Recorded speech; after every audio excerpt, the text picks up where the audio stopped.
وعلى آله وصحبه ومن تبعهم بإحسان إلى يوم الدين. أشهد أن لا إله إلا الله وحده لا شريك له وأشهد أن محمدا عبده ورسوله. اللهم صل على سيدنا محمد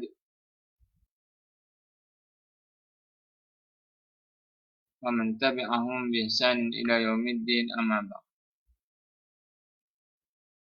Alhamdulillah, bersyukur kita kepada Allah Subhanahu wa taala. Pada malam ini Allah ruangkan beri peluang masa kepada kita untuk kita dapat sama-sama mempelajari ilmu Allah Subhanahu wa taala.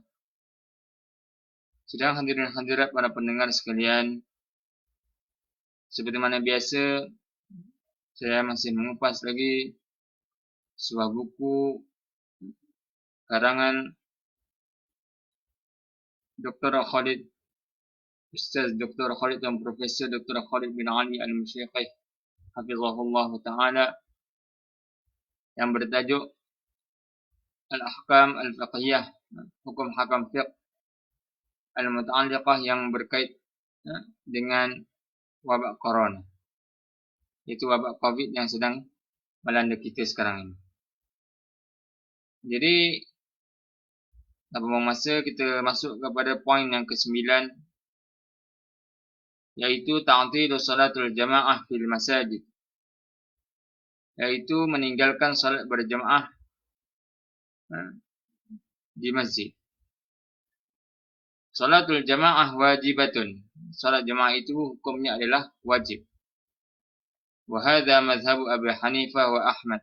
Ini adalah mazhab Abu Hanifah dan juga Ahmad. Bal inna zahiriyah, bahkan di sana ada pandangan daripada zahiriyah, daripada mazhab zahiri, yang mengambil zahir daripada nas dalam Al-Quran ataupun hadis Nabi sallallahu alaihi wasallam. Yarawnal jamaah, menganggap bahawa jamaah syaratan fi sihhati shalah, sebagai syarat dalam sahnya salat. Wa yadullu lidzalika qawluhu ta'ala, dan mereka berdalilkan firman Allah Subhanahu wa taala, warka'u ma'ar raki'in, rukuklah kamu bersama orang-orang yang rukuk. Surah Al-Baqarah ayat 43. Maksud rukuklah di sini bukanlah rukuk sahaja. Ini adalah nas daripada Al-Quran yang menunjukkan rukuk itu bukan masuk rukuk sahaja, tetapi solatlah. Itu mestilah bersolat secara berjamaah. Wal hadits Abdullah bin Ibni Ummi Maktum anna Nabiy sallallahu alaihi wasallam qala lahu ajib la ajidu laka rukhsah. Dan juga berdalilkan dengan hadits Abdullah bin Ummi Maktum anna Nabiy sallallahu alaihi wasallam, yang mana Nabi sallallahu alaihi wasallam qala lahu, berkata kepadanya, kepada Abdullah bin Ummi Maktum, ajib, jawablah, la ajidu laka rukhsah, tidak ada bahagian untuk kamu keringanan.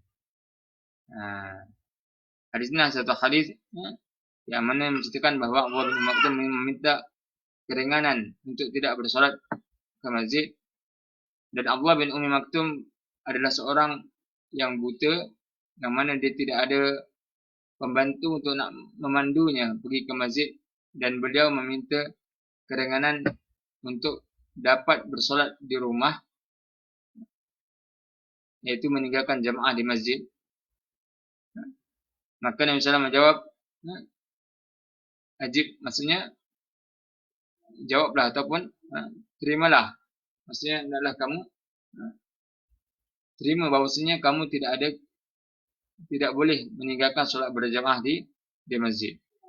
Bahkan tidak ada rukhsah bagi kamu, kerana kamu masih mendengar azan. Isunya kerana beliau walaupun seorang yang buta, yang tidak ada pembantu untuk menguruskannya pergi ke masjid, masih diminta oleh Nabi sallallahu alaihi wasallam untuk pergi ke masjid solat berjemaah kerana beliau masih mendengar azan. Begitu juga pada hadis Abi Hurairah dan juga hadis Abi Hurairah Nabi sallallahu alaihi wasallam, bahwasanya Nabi sallallahu alaihi wasallam hamma, sangat-sangat berkeinginan ay yahriqa 'ala al-mutakhallifin buyutahum bin-nar, untuk membakar rumah orang-orang yang mutakhallif, orang-orang yang tidak pergi lah, maksudnya tidak pergi salat berjemaah ini dengan apa? Dengan api ya, maksudnya membakar dengan api. Hadis yang dianjurkan daripada Bukhari dan Muslim. Maksudnya Nabi SAW menganggap betapa pentingnya jemaah hingga sanggup, walaupun beliau begitu kasih kepada umatnya, beliau sanggup ingin membakar rumah orang yang tidak pergi salat berjemaah di masjid tanpa ada sebab. Wa qala Ali bin Abi Thalib, dan berkata Ali bin Abi Thalib, sebab Ali bin Abi Thalib sebagaimana kita makruf, dia adalah merupakan sepupu Nabi sallallahu alaihi wasallam, merangkap khalifah yang keempat daripada khulafa ar-rasyidin. Selepas kewafatan Uthman bin Affan yang dibunuh, maka diangkat ketika itu khalifah Ali bin Abi Thalib. Yang mana beliau berkata dalam asar, dalam perkataan dia, la salata li jaril masjid, tidak ada salat bagi orang yang berjiran dengan masjid, illa fil masjid, melainkan di dalam masjid. Maksudnya khusus kepada orang lelaki. Walaupun di sana mazhab Syafi'i tidaklah sekeras pandangan mazhab Ahmad yang mana hingga tahap mewajibkan, atau Abu Hanifah yang mana mewajibkan, bahkan di sisi mazhab Syafi'i adalah sunat muakkadah. Makanya sunat muakkad di sisi Syafi'i adalah sunat yang sebenarnya ke arah wajib, cuma Imam Syafi'i tidak suka menggunakan perkataan wajib, sebab bagi Imam Syafi'i wajib itu adalah ketetapan daripada Allah dan Rasulnya Nabi sallallahu alaihi wasallam.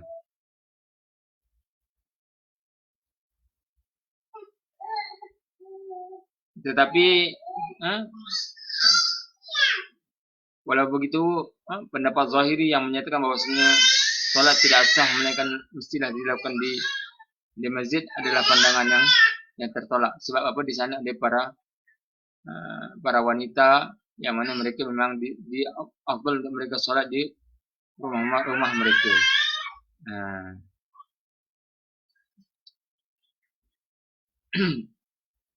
Tetapi itu menunjukkan bahwasanya walaupun mereka adalah bermazhab Zahiri, tapi mereka begitu memandang tinggi tentang betapa pentingnya solat berjemaah. Lakin dzakara ulama, tetapi di sana disebut oleh para ulama, bi'annal jamaah tasqutu 'inda wujudil 'udhur, bahwasanya jemaah itu akan gugur 'inda wujudil 'udhur, ketika mana datangnya keuzuran, datangnya uzur syar'i. Uzur ni bukan uzur masuk istilah kita uzur, maksudnya ada penghalang mawani' yang mana disyariatkan dalam Islam yang menyebabkan tidak boleh kita pergi bersolat di masjid.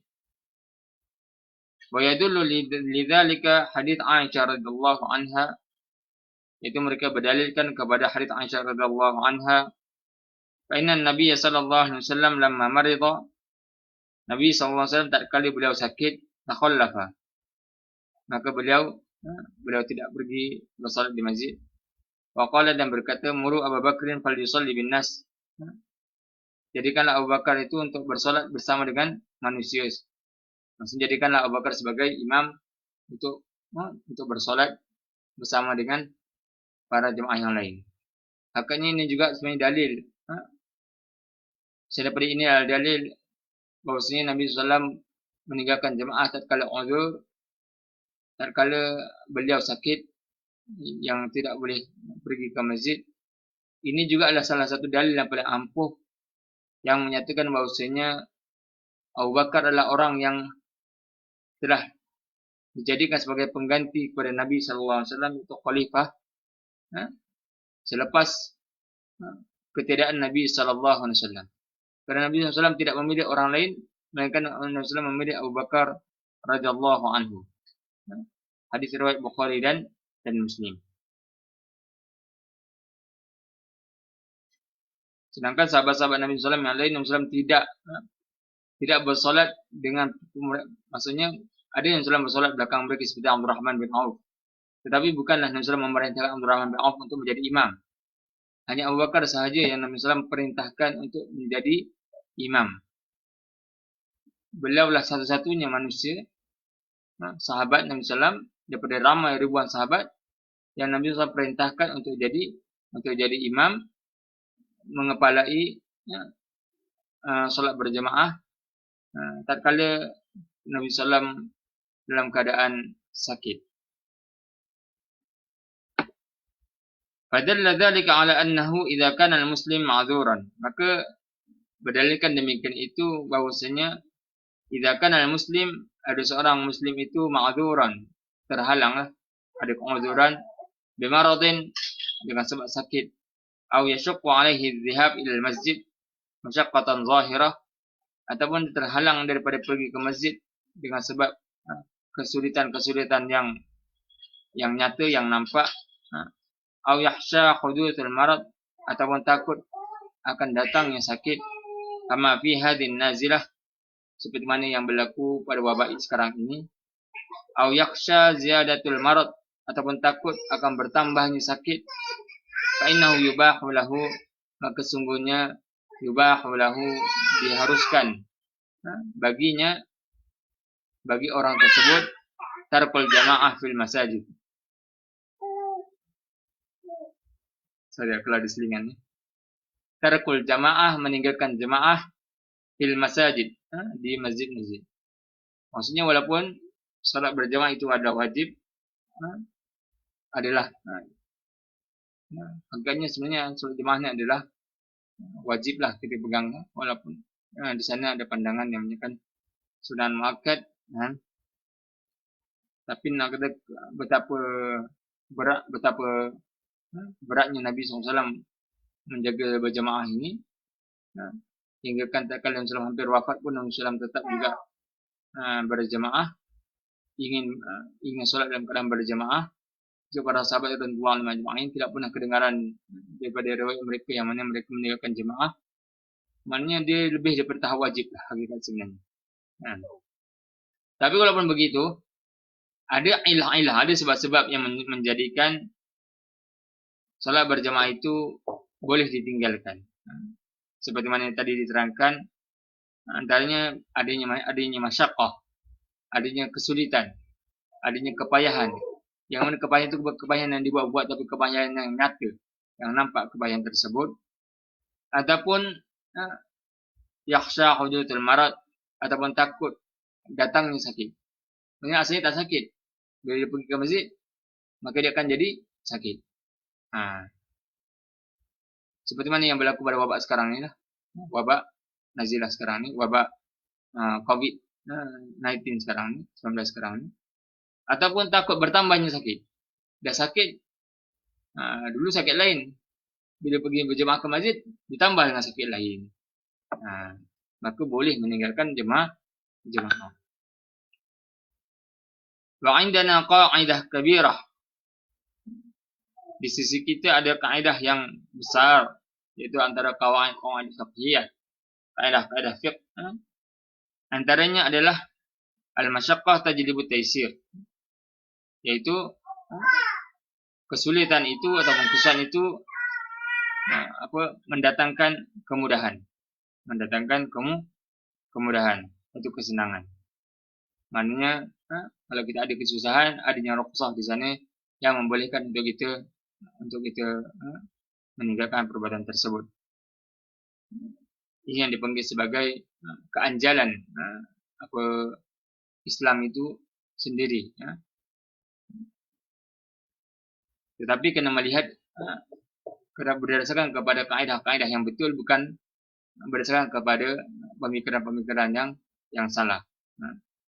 Sebab sesiapa sahaja boleh kata al-masyaqqah tajlibu taysir, agaknya kalau masyaqqah yang dikatakan itu adalah tidak begitu masyaqqah, iaitu kesusahan yang dikatakan itu adalah kesusahan yang dibuat-buat.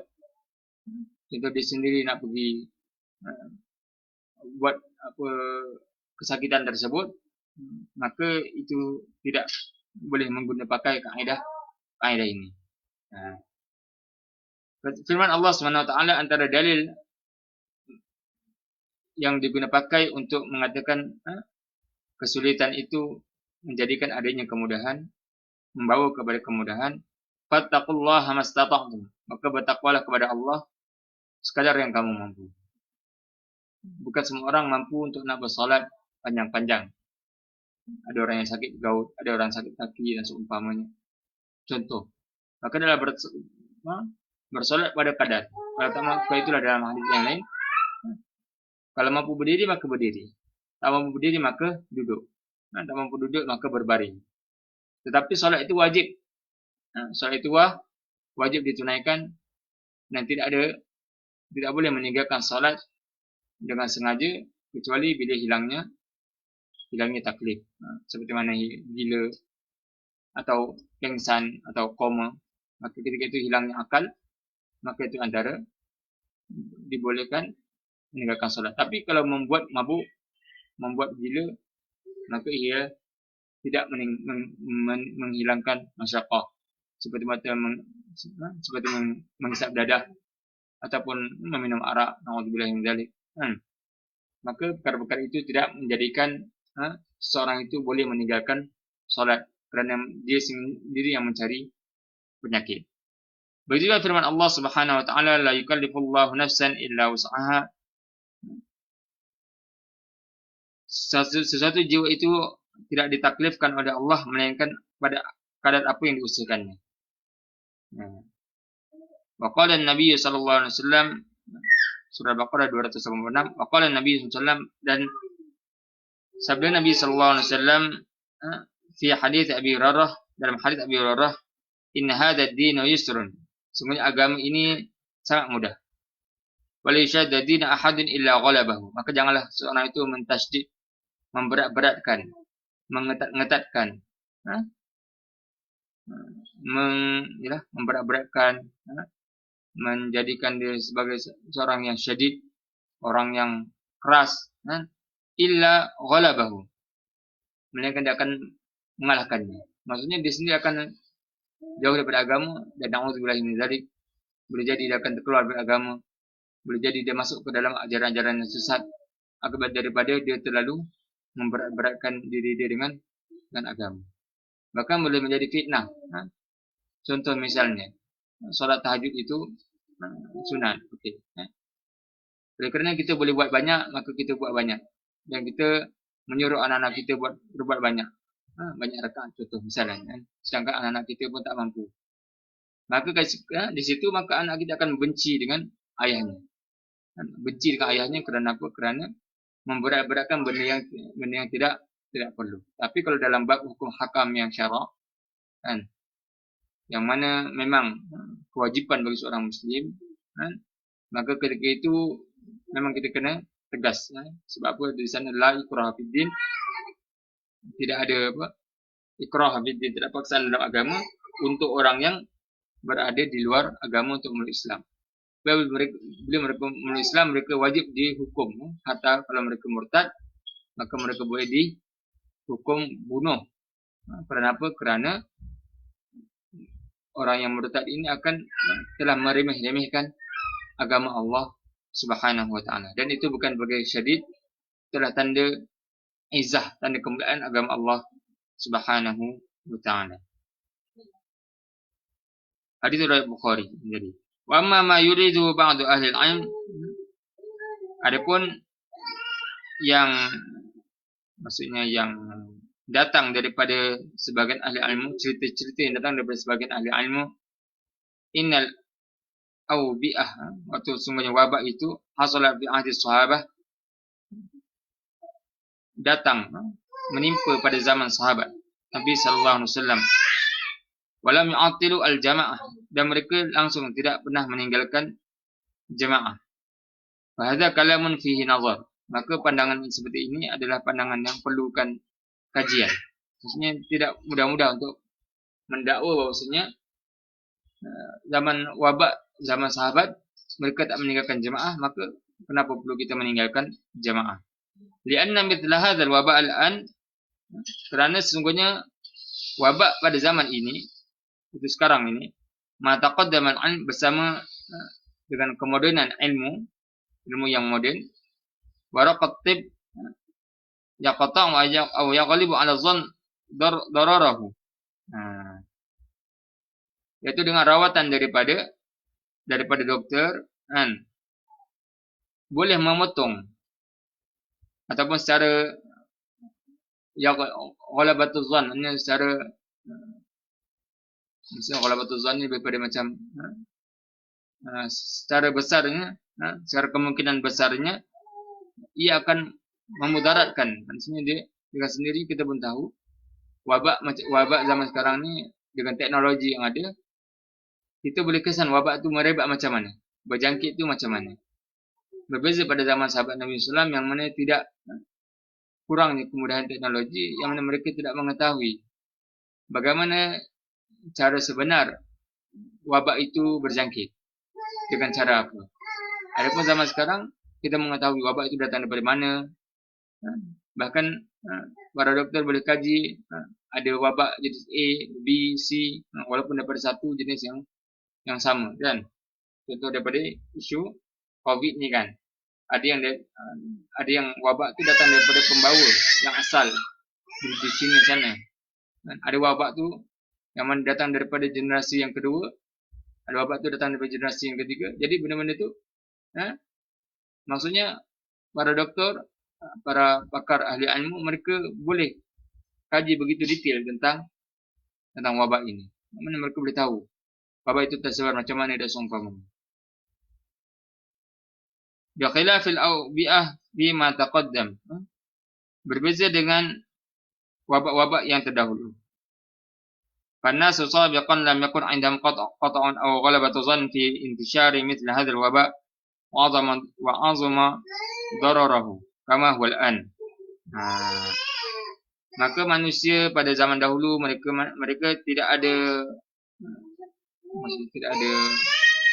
rujukan yang konkret ataupun kemungkinan besar bagaimana tersebarnya wabak dan betapa besarnya kemudaratan yang boleh menimpa, mana kesan daripada wabak itu sendiri. Seperti mana yang berlaku sekarang, yang mana kita boleh tahu, kita boleh jangka secara hampir pasti, orang kata secara hampir pasti ataupun bahkan secara pasti bagaimana wabak tersebut berjangkit, daripada mana dia bermula dan bagaimana dia berjangkit, dan antaranya adalah tempat-tempat perkumpulan orang-orang yang ramai, yang crowded, yang penuh, yang sesak. Itu antara punca menyebabkan wabak itu lebih cepat untuk berjangkit. Buktinya pun dah ada. Kalau di Malaysia kita nampak bagaimana himpunan jemaah tabligh di Seri Petaling yang menyebabkan berlakunya kluster yang begitu besar sekali hingga sekarang berkenaan tentang wabak COVID-19 ini. Walaupun mereka ni orang yang menjaga solat berjamaah, tapi agaknya perkumpulan yang begitu besar itu dengan bukan sekadar perkumpulan biasa, tapi di sana mereka makan sekali, mereka duduk sekali, mereka ada program-program mereka sekali, berhari-hari mereka duduk di sana, yang mana menyebabkan wabak itu tersebar dengan begitu cepat. Walaupun wabak itu dikatakan hanya berasal daripada seorang sahaja, tapi oleh kerana seorang itu masuk ke dalam kumpulan yang begitu ramai, wabak itu merebak dengan begitu dahsyat hingga menyebabkan beberapa kematian. Wallahu ta'ala arjul amru ila ahli al-khibarah. Allah Ta'ala menyuruh kepada kita untuk mengembalikan urusan ini kepada golongan yang pakar, golongan yang berpengalaman. Pengalaman maksudnya orang yang ada ilmu dan ada pengalaman dalam isu wabak ini, iaitu para doktor lah bidang perubatan kan, doktor dan yang pengkaji mereka. Qala ta'ala, firman Allah Subhanahu wa taala, yahkumu bi dzawi 'adlin minkum hadiyan balighal ka'bah. Wal fuqaha aidan, dan para ahli fiqh juga yarja'una ila ahli al-khibrah. Mereka pun kembalikan urusan ini kepada golongan yang pakar kan. Sawa'un kana dzalika fil ibadat aw fil muamalat aw al ankihah. Sama ada perkara itu berkaitan dengan ibadah dan perkara itu berkaitan dengan muamalat, itu dengan urusan sesama manusia, awil angkih atau berkait dengan nikah kawin, aw fil jinayat atau berkait dengan jenayah. Fa'alul khibrah al-an, maka pandangan daripada para ahli spesialis ini, yang pakar ini, sekarang mereka kata yaqta'una aw yaghlib 'ala dhann bi dararihi wa tajarub qamat 'ala hadha. Maka mereka sepakat bahawasanya wabak itu merebak dengan cara sebegitu, secara kebiasaannya, berdasarkan kepada kajian-kajian, berdasarkan kepada tes-tes, ujian-ujian yang mereka lakukan, dan mereka nampak itu antara punca utama, iaitu solat berjamaah, boleh menjadikan wabak itu merebak dengan lebih dahsyat lagi. Wal fatwa takhtalifu bi ikhtilafi zaman wal makan wa arafun nas. Adapun fatwa maka dia berbeza dengan bezanya zaman, bezanya tempat, dan keupayaan seseorang, keupayaan manusia. Zaman teknologi berbeza dengan zaman kurang punya teknologi. Fal'an at-tajarub qamat wa tib li tarqihi yakadu yaqta'u bi husuli hadhihi al-adwa bi khilafin fi ma salaf.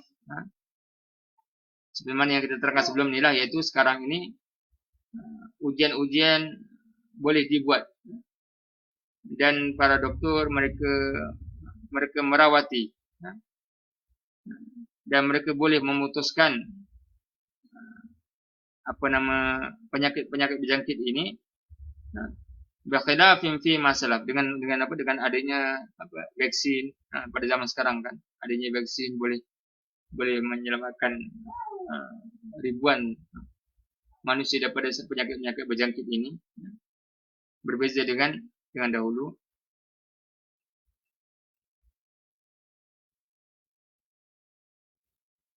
Berkhilafin fi masalah, berbeza dengan zaman dahulu.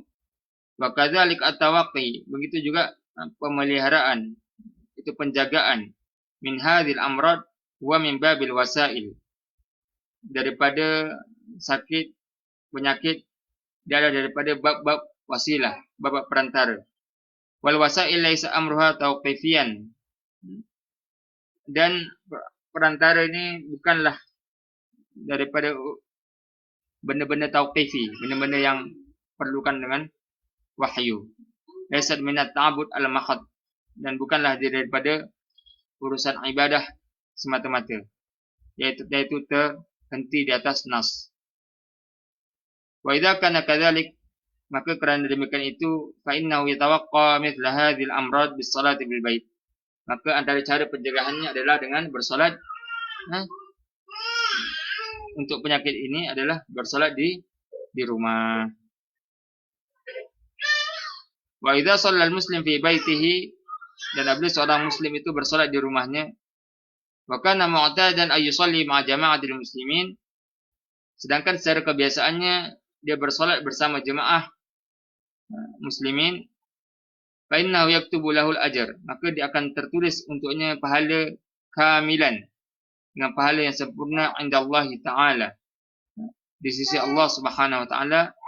Wa fi hadits Abi Musa, berdasarkan kepada hadits Abi Musa al-Asy'ari radhiyallahu anhu, anna Nabi sallallahu alaihi wasallam, bahwasanya Nabi sallallahu berkata, qala idza maridal 'abdu, apabila matinya, apabila sakitnya seorang hamba, aw safara, ataupun dia bersafar, dia melancong keluar rihlah, berjalan, katabalahu kutiba lahu, ditulis baginya maka na ya'malu sahihan muqiman, akan ditulis baginya seperti mana amalan dia ketika mana dia dalam keadaan sihat wal afiat, dan ketika mana dia dalam keadaan tidak bersabar, iaitu bermukim. Walhamdulillah, maka segala puji bagi Allah. Hadza min fadlillah ta'ala, dan inilah merupakan kurniaan Allah, wa azim rahmatihi, dan juga besarnya, agungnya rahmatnya. Wa yad'una hadza ila an natamassak bil ibadati wa sunaniha, yang menyuruh kepada kita untuk berpegang teguh menjaga ibadah-ibadah dan sunnah-sunnahnya, hatta idza hasala al-muslim, hingga kan apabila seorang muslim itu aridun, adanya penghalang, min hadzal awarid, daripada penghalang-penghalang ini, min maradin, daripada sebab sakit, au safarin, ataupun sebab berjalan, au nahwi dzalik, ataupun seumpama demikian itu, fa innahu yaktubu lahu, maka ditulis baginya maka na ya'malu sahihan muqiman, seperti mana dia bersolat waktu dia dalam keadaan sehat dan waktu dia di tempat dia. Jadi ini antara dalil yang menyebabkan bolehnya kita meninggalkan solat berjemaah, dan pahala berjemaah tetap kita akan dapat bila mana kita memang mengutamakan jemaah, melazimi jemaah tatkala kita dalam keadaan sihat. Itu sebelum wabak ini datang, kita memang ahli masjid, kita memang ahli surau, insya-Allah kita akan dapat pahala berjemaah. Tetapi jikalau kita pun solat kita pun di masjid ataupun di surau memang hanya pada waktu tarawih je ataupun waktu raya sahaja, maka kita kena koreksi diri kita lah waktu ini, supaya kita lepas ni kita tidak akan buat perkara tersebut lagi, dan kita akan jaga solat berjemaah kita di masjid ataupun di surau-surau. Semoga kita dapat pahala yang berterusan. Kerana apa? Kerana Allah dengan limpah kasihnya, dia masih berikan kepada kita pahala yang sempurna. Jikalau kita solat sebelum ini kita melazimi solat berjemaah di masjid, tetapi terhalang dengan sebab wabak seperti sekarang ini, maka tetap juga kita dapat pahala solat berjemaah di masjid-masjid ataupun di surau-surau, walaupun kita tidak melakukannya.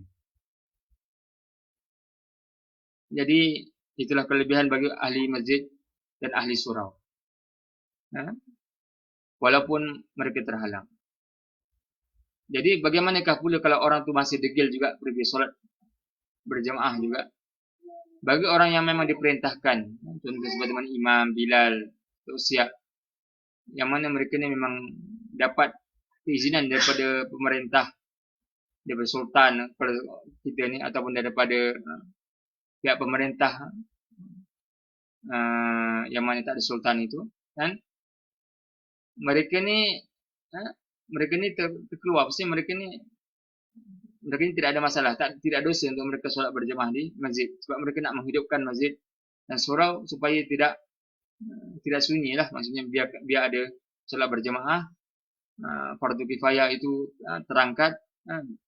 Adapun kita yang tidak ada jawatan apa-apa sebagai imam atau bilal, hanya sekadar ahli jemaah biasa, maka jikalau kita juga berdegil, bahkan bertegas untuk nak solat berjemaah di masjid dengan alasan untuk mendapatkan pahala, maka bukanlah kita dapat pahala, bahkan kita mendapat dosa. Kerana apa? Kerana kita telah melanggar syarak yang mana menyuruh kepada kita untuk kita mentaati walil amr dalam perkara yang bukan maksiat. Apatah lagi dalam perkara wabak seperti ini, yang mana wajib untuk kita duduk di rumah, kan? Maka lebih-lebih lagi kita kena taat perkara ini. Bagaimana pula dengan orang yang tidak solat di masjid, bahkan sanggup pergi melepak di tempat lain atau seumpamanya, maka itu lebih-lebih lagi lah. Kalau solat berjemaah di masjid pun, yang mana untuk kebaikan pun boleh dihukum berdosa, kan? Dah lah kena denda kalau ditangkap, berdosa lagi. Allahu Akbar, dua kali ganda, kan? Jadi dalam bab inilah pentingnya orang yang alim berbanding ahli ibadah. Pulang ibadah ni mereka pentingkan ibadah mereka je, mereka tak fikir maslahat umum untuk masyarakat secara umumnya. Adapun golongan ahli ilmu, mereka bukan sekadar memikirkan tentang diri mereka sahaja, mereka memikirkan juga kepentingan masyarakat secara umumnya supaya wabak ini dihentikan secepat yang mungkin. Jadi bukan bermaksud bahawasanya kalau solat berjemaah tak boleh, maka bolehlah kita benda-benda yang lain atau kita pergi tempat lain melepak dan sebagainya, tidak boleh lah. Itu lebih-lebih lagi lah. Maka lebih utama untuk kita bersatu padu bersama dengan pihak pemerintah untuk kita menghalang wabak COVID-19 ini daripada terus tersebar. Kerana kita pun sayangkan negara kita dan kita pun sayangkan masyarakat secara umumnya. Janganlah kita menjadikan diri kita sebagai punca penyakit. Adapun kalau Allah Taala telah takdirkan, itu kita tak boleh salahkan kepada takdir Allah Subhanahu Wa Taala. Kalau kita sedang menjaga yang terbaik untuk diri kita, maka itulah ketetapan takdir daripada Allah Subhanahu Wa Taala. Kita rasa cukup sekali ini untuk kuliah ringkas pada malam ini. Mudah-mudahan ini bermanfaat buat diri saya terutamanya dan juga tuan-tuan puan-puan yang mendengarnya. Jadi cukup sekadar ini. Kita akhiri atas berkafarah. Subhanakallah wa hamdik. Asyhadu an la ilaha illa anta astaghfiruka wa atubu ilaik. Allah.